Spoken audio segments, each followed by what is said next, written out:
Counterspy.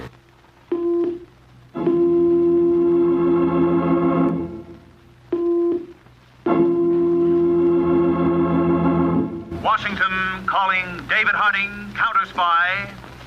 Washington calling David Harding, Counterspy. Harding, Counterspy. Calling Washington.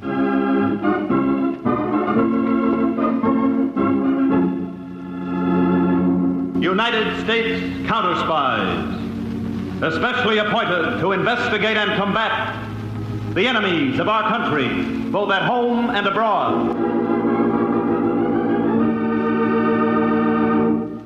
These Counterspy reports to the American people are brought to you each week at this time.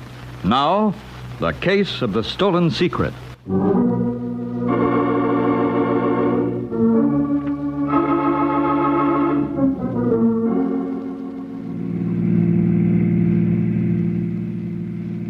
Dr. Hilton, I wish you'd let me go with you. It's best that I go alone, Lucy. After you leave me off at the railroad station, I'd like you to go back home and wait until you hear from me. Just as you say. But somehow I don't like the idea of you going to Washington by yourself. I'll attract much less attention that way. That formula in your briefcase is so important. You can never tell what might... Now, come, Lucy. You're getting all upset over nothing at all. You've worked 2 long years on it. I've watched you, Dr. Hilton. I know how much it's taken out of you. It was worth every minute of it, my dear. I know, but I can't help thinking of the desperate measures certain people might take to gain possession of it. At the present moment, my dear Lucy, that would be a sheer waste of time. Only this week, I discovered certain of my hypotheses were invalid. Fortunately, I know now the cause of my errors. Nevertheless, my formula will still be in the hands of the National Defense Coordinator in the morning. Oh, you say it so lightly, as though your very life weren't in danger. Lucy, I'm not the swaggering hero you'd like to think I am. Oh, I think you're pretty wonderful, Doctor. Do you mind? Not at all. I'm flattered. You've been like a father to me. Yes, unfortunately, I'm at the age where I best suit the fatherly role. Is this close enough to the platform? Fine, my dear, fine. Dr. Hilton, I still can't help worrying. Won't you please let me go with you? I brought along my overnight bag. Please say yes. Lucy, believe me, I assure you that nothing very much can happen to me or the formula. But how can you be so sure? Because until I make certain revisions in my figures, my formula will be of no consequence. Several hours' work in my train compartment at most. Until then, what I'm carrying in my briefcase is worthless. Are you sure you're not telling me a story? My word of honor. Now do you feel better about it? Much. But you will be careful anyway. Now promise me. I promise, my dear, not to run afoul of any cloak and dagger tactics between now and my arrival in Washington. Well, there's my train coming in. I'll be back in Centerdale Tuesday. Goodbye, Lucy. Goodbye, Doctor. And don't worry. Everything will be perfectly all right. Perfectly.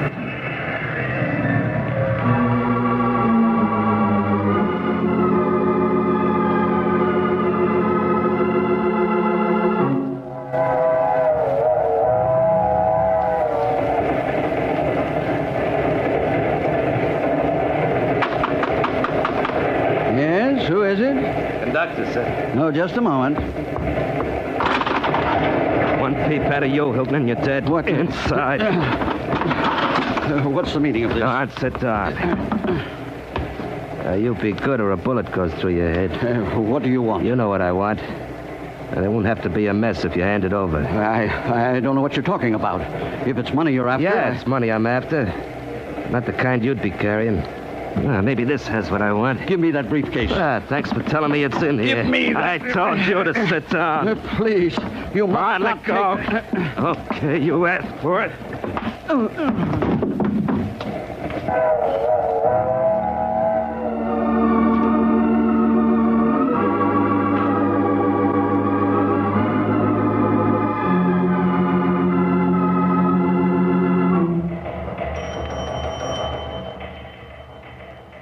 Agent Jennison, Centerdale Counterspy Field Office, to David Harding, Washington. Dr. Theodore Hilton found murdered aboard train en route Washington. Train being held at this stop for thorough investigation. Will stand by for any special orders from you.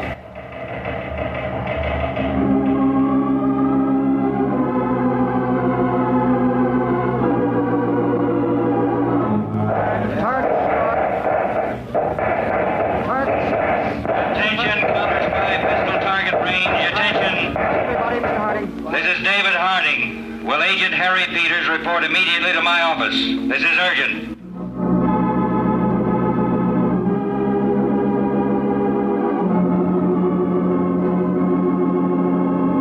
And here's Jennison's supplementary report, Peters. Came in over the Counterspy wire 3 minutes ago. Dr. Theodore Hilton. I've heard that name, Mr. Harding. Dr. Hilton was a research scientist. Oh, yes. In the field of fuel refining, right? Right. He just completed developing a new formula for processing a special fuel for jets. It was to have given us a sure edge on air power. Dr. Hilton was on his way to Washington here to explain the process to government technicians. It isn't hard to fill in the rest, Chief. The formula's missing. Yes, but we do know that it was being carried in a tan leather briefcase, locked.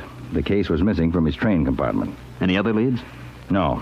Still too early to determine what sort of instrument struck the blow that killed Dr. Hilton. Did anyone see Hilton with another person on the train? We don't know yet. All the passengers are being questioned. The thing is to find out what happened to that briefcase. Yes, and the espionage agent who took it. I've already sent out orders to put every available man on this case. All roads, train stations, bus depots, and airports in that area are now under our surveillance. What do we do now, Dave? Now, Peters, we're taking the jet to Meadville to supervise operations.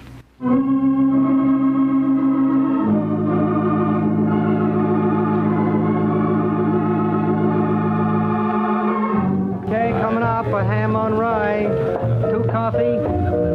Yeah, coming up. I got 'em.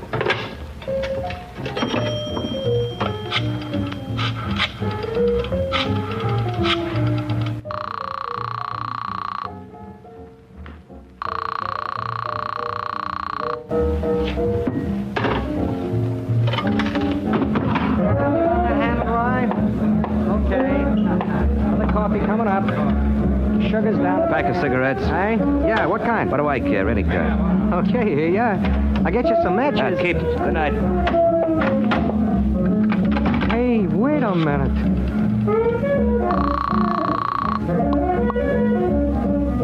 Operator. Quick, operator, get me the Counterspy field office here in town. Right away, sir.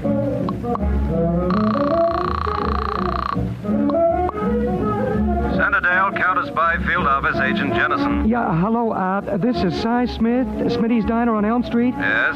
Look, a guy just walked out of here carrying a briefcase that looked like the one I heard about on the radio, the one that Dr. Hilton had when he was killed. He just walked out? Yeah. Did you watch where he went? Yeah, he hopped into a car out front. It looked to me like it was a Chevy. Could you describe what he looked like? Sure. He left a half a buck for a pack of smokes. Who'd forget a guy like that?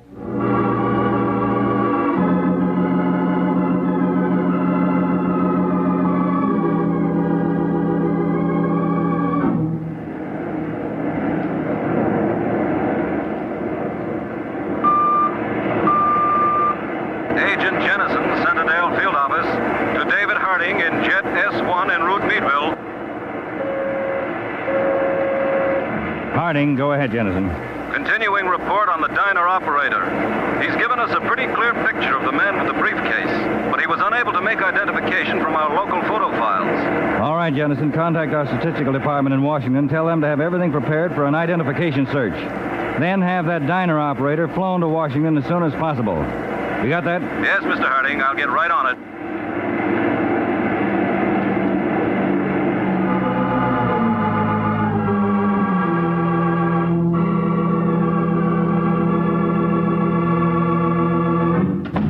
Where were you, Garok? I've been trying to get you on the phone for a couple of hours. Steve, I do not sit in this hole in the wall developing pictures every minute of my life. I go out to eat sometimes. Not often, but every once in a while. Yeah, you take 3 hours to eat, and me, I walk around with those hot papers on me, right out in the open. I'm not interested in your tale of woe. Gorok has his own. I stand in a dark room till the sight of the sunlight blinds me. I am not better than a donkey used in the mines. Yeah, you and your talk. At least I do my job well. There was nothing about killing Dr. Hilton in the instructions given to you by Mr. Sibley. Well, I couldn't help it. The old guy got too rough for his own good. Mr. Sibley will not be happy about that. But who's asking you what Mr. Sibley will be happy about? Here's the stuff. Put it on microfilm and shut your mouth. The likes of you, Garok does not take orders from. Garok is an artist. Garok is nothing but a big mouth. Now, come on, take the papers and do what you're supposed to do. I am to do nothing until Mr. Sibley arrives. Garok is wise enough to follow instructions. You sure put on a big front, don't you, Garok? I do the dirty work. Very dirty work. I'm telling you, Garok, I'm not taking much more of you. You cannot frighten me, Steve. Garok has brains. Yeah, well, and Garok also has a gun in his pocket. Ah, Mr. Sibley. Good evening, Mr. Sibley. I see we're all assembled. Good. He just got here. Yes. Steve. Hello, Mr. Sibley. It would be more appropriate to make that goodbye, my friend. What? You needn't become alarmed. As yet, I haven't decided under what circumstances we shall part. I'm convinced only of the necessity of ending our relationship. Now, look, Mr. Sibley, I got what you were after. Control yourself. Yes, Steve, do. There's no need for becoming upset. A drink, Mr. Sibley? Not at the moment, Garok, thank you. Here's the papers, Mr. Sibley. Maybe we don't click too good together, but anyway, here's what you were after. So if it's okay with you, I'll take my payoff now and beat it. To simple minds, everything seems so uncomplicated. Sit down, Steve. I have some things to say to you before you leave. I'll stand. As you wish. Briefly, my friend, you've gone about your assignment in a fashion so slovenly that I find it absolutely incredible. You mean about what happened to Dr. Hilton? What else could I possibly mean? Well, I couldn't help that. It was an accident. I didn't think that slug on the head would kill him. Honest, just an accident, Mr. Sibley. That's unimportant now. The man is dead, and the formula is of almost no use to us because of that fact. Without Dr. Hilton, it'll take much too long to make practical application of those papers you think so valuable. That is why Garok did not put them on microfilm. So the operation itself is a failure. But added to that, you've allowed yourself to become identified. What do you mean? Nobody saw me. No? The description of your unhappy countenance has been advertised on every radio station in the country. But I'm telling you... Why didn't you get rid of that briefcase, you imbecile? I did get rid of it. I threw it in an empty lot. But not until after you were seen with it. Well, I couldn't help it. It had a lock on it. I had to break the lock, didn't I? Quiet. The point is you're very dangerous to us at the moment, to our entire network. And most important of all, to my superior. Why, I thought you were running the operation. Garok. Yes, Mr. Sibley. I shall leave the matter of Steve's disposition up to you. And I, Mr. Sibley, will leave it up to this gun. Hey, wait. For Garok, this will be an exquisite pleasure. I shall wait here until you return. Where is the liquor? In the chest over there. I have some very fine brandy. Now, Mr. Sibley, give me a break. I do enjoy fine brandy. So much. Goodbye, Steve.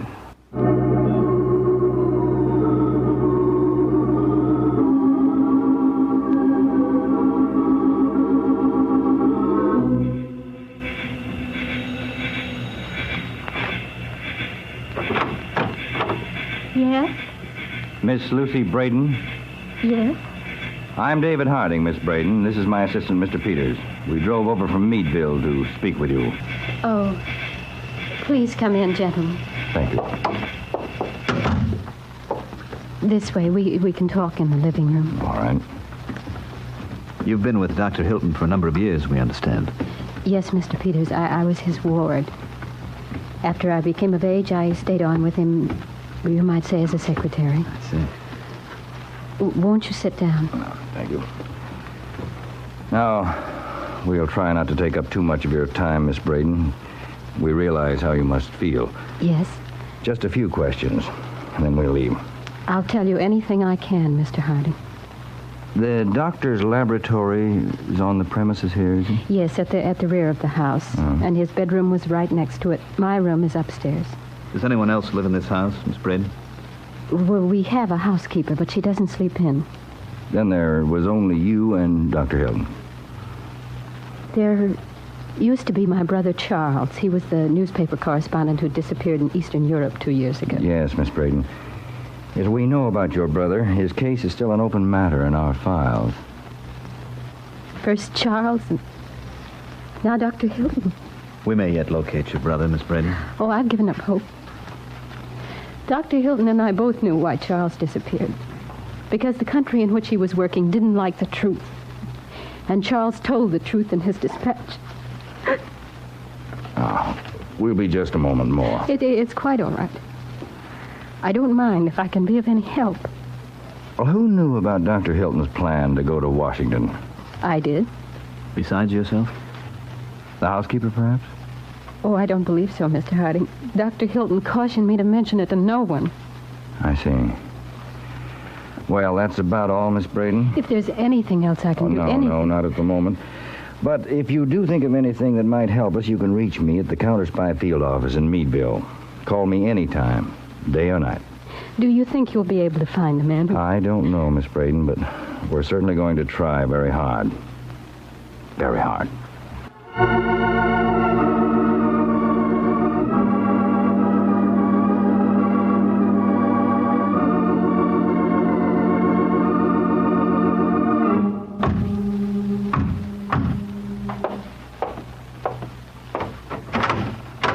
Well, Garok, you're back sooner than I... Mr. Sibley. Garok, what happened? Your head is bleeding. That animal, Steve. Come on, man, speak. What happened? He lunged at me before I could fire. What? He was desperate. You know how a man who is going to die sometimes becomes... You let him get away. I tried to stop him. I held on to him. Grok, a small man. He is such a large animal. He kicked me on my head. He got away. He kicked Grok.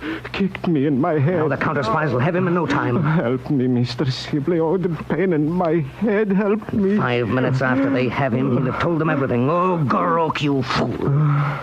It was going to be an exquisite pleasure for you. Grok had the brains, but he had the instinct and speed of an animal. You bungled, ruined everything. Oh, my head. Oh, Mr. Sibley, do something for Grok. Do something to stop the pain in his head. Oh. All right, Grok. I'll help stop the pain in your head. Oh, you're a merciful man, Mr. Sibley. I'll stop the pain in you forever.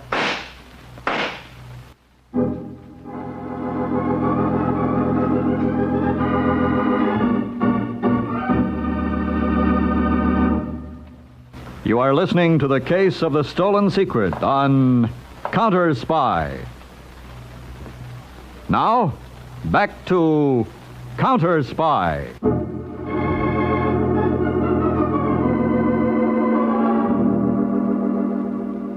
That's the information, Carter. Radio to all patrols. Have them notify me here at the Meadville field office. So his name is Steve Meeker, eh, Mr. Harding? Meeker. He's got a record a half-mile long. If he's still in the area of our operation, he's a gone duck. That idea of yours sending the diner owner down to Washington for identification paid off. Well, we can't be too sure yet, Peters, but it certainly saved us some time. Wait a minute. Harding speaking. I want to talk to you, Harding. Who's this? Steve Meeker. You're Steve Meeker, you say? That's right. Meeker, Dave? Get on the extension. I give up. I'm listening. I heard my name on the radio just now. I'm cut off, I know it. I can't move 2 feet without there's a cop right there. All right, Meeker, if you're ready to give up, all you have to do is walk into the field office here. I'll call my men off. Oh, it ain't your men. There's someone else in Meadville I'm worried about. Who? You gonna come for me? Where are you? Over in Centerdale. Who's after you, Meeker? Nothing doing. I don't spill that until I know it's gonna do me some good. All right. Where exactly are you? In a drugstore. Now listen to me. Get out of that store. The one you're worried about may be there instead of Meadville.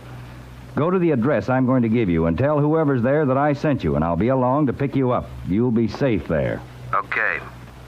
14 Crown Street. Got that? Yeah, 14 Crown.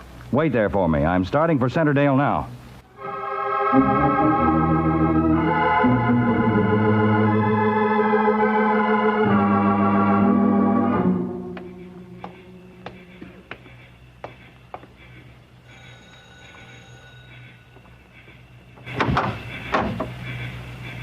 Yes? Purdy, it's already ablaze. They're fighting the fire. Yes, it is. Well, then I got the right place. Whom do you wish to see? I don't know the name. Oh, I'm sure you must have the wrong information. Oh, no. This is where David Harding sent me. Mr. Harding? Yeah, he said I should wait here for him. He said if I gave you his name, you'd let me in. Then come in. You can wait for Mr. Harding in the living room. I'm Lucy Braden, Mr. My name doesn't count. Did Mr. Harding say what time he'd be here? As soon as he can get over from Meadville. Sit down if you like. Thanks. Mind if I smoke? Not at all. Can I get you something? Well, what have you got? Maybe rye? I'm sorry, we have no whiskey in the house. Beer? No beer either. But I have some soft drinks in the refrigerator. Soda pop, eh? Yes. Would you care for some? Well, okay. I wouldn't mind. I'll be right back. Hey. Yes? Got matches? I'm all out. You'll find a lighter on the desk. Thanks.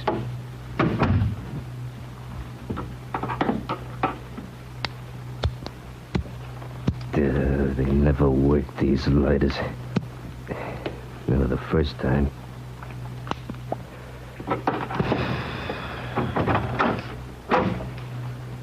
We only have root beer. Oh, root beer's okay. In fact, it's perfect. I took the liberty of pouring you a glass. Mm-hmm. You can take any liberty you like with me, honey. Anytime. There's more if you want it. Nice and cold. I like drinks that are nice and cold. Would you please... Would I what? Nothing. Are you sure Mr. Harding sent you here? Mm-hmm. He sent me. He sure set up something nice and neat for me. What do you mean? Look, honey, I'm no friend of Harding. Then what are you... I'm on the lam. Wait. Let me go, please. Came to me just now like that. Please, let me go. You're hurting me. I was going to do a dumb thing, but now I got a better idea. Yeah, great. What a setup. Please let me go, please. You're leaving this place now with me. What? That's right. You're getting me out of this jam, baby. You're my rain check. No cop in the world would take a pot shot while I got you right next to me. And Harding set up the whole thing himself. We'll write him a letter of thanks when we get out of the country. You're crazy. Sure, like a fox. You can't get away. If you're wanted, they'll get you sooner or later. With you along, honey, nothing can... Oh. Nothing? Huh? Nothing, Steve. Mr. Sibley. I'm taking up where Garok left off. Garok was right. You are an animal. A man dies much faster.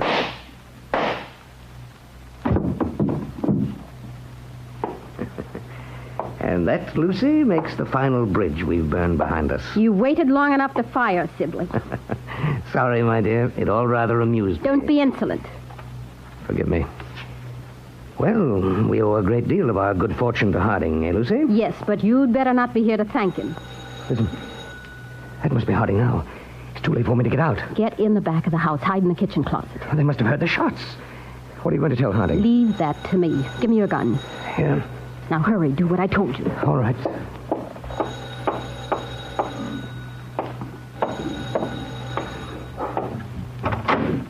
Oh, Mr. Harding, it was terrible. What's happened, Miss Braden? Where's the man I sent? Come in, please. Did you hear the shots? Shots? What shots are you talking about? There's the man you sent over there near the table. What happened? He tried to make me go with him. He said he was going to use me as a shield. I broke away from him, and there was a gun in the desk. I tried to hold him at bay. He came after me. Oh, now, take it easy, Miss Braden. You don't have to be too upset. He was a vicious killer. He murdered Dr. Hilton. He was the one? Yes. Oh, Mr. Harding, how could you send that man here to this house of all places? I'll let you think about my reason for that, Miss Braden, when you're in a cell in a good, strong jail. What? Until you come to trial for murder and espionage. What are you talking about? As the head of a spy ring, Miss Braden, you should know exactly what I'm talking about. You don't know what you're saying. Now, if you'll just come along, we can talk it all over down at the field. Stand right where you are, or I fire this gun. So, I do know what I'm talking about. Unfortunately for you, you do. I'm interested in one thing especially. How can your sentiments be what they are in the face of what happened to your brother? Very simple. My brother is alive and well. He went to the place where he is now of his own free will. We both have the same political sentiments. Charles is waiting for me to join him. You'll never make it now. I never shot a woman, but I'd be glad to make you an exception unless you drop that gun. All right, come on, you. You're joining the party. All right. If you plod me so. Would you consider resisting arrest? No, what a shame. Where'd you find him, Peter? Lined up with a couple of dirty brooms in the kitchen closet. Lucy, what are we going to do now? Plead guilty as charged. First, Mr. Harding, you'll have to prove those charges. That won't be hard. This evening, my agents came across a dead man named Garok. Of course, Garok didn't talk, but the data we found in his photo lab did. I'll take these two along, Chief. Wait, just a moment, Peters. I have something that may interest Miss Braden. I doubt it. Usually, Miss Braden, the counterspies operate on a highly scientific basis, but every once in a while we have to resort to our knowledge of criminal behavior to get results. You were much too innocent of too many things. You went out of your way to point out that you were the only one who knew Dr. Hilton was going to Washington. A fact you made no bones about, obviously to establish how innocent you were. It was your behavior that got results in this case. Oh, no. It was the stupidity of my associates. Oh, no. The stupidity was essentially yours to think you could get away with treason. All right, now, Peters, you take them away.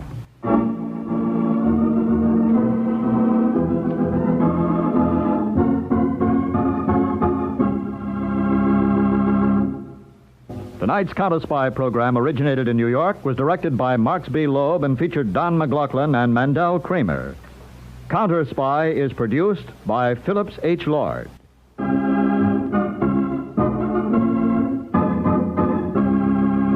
On NBC.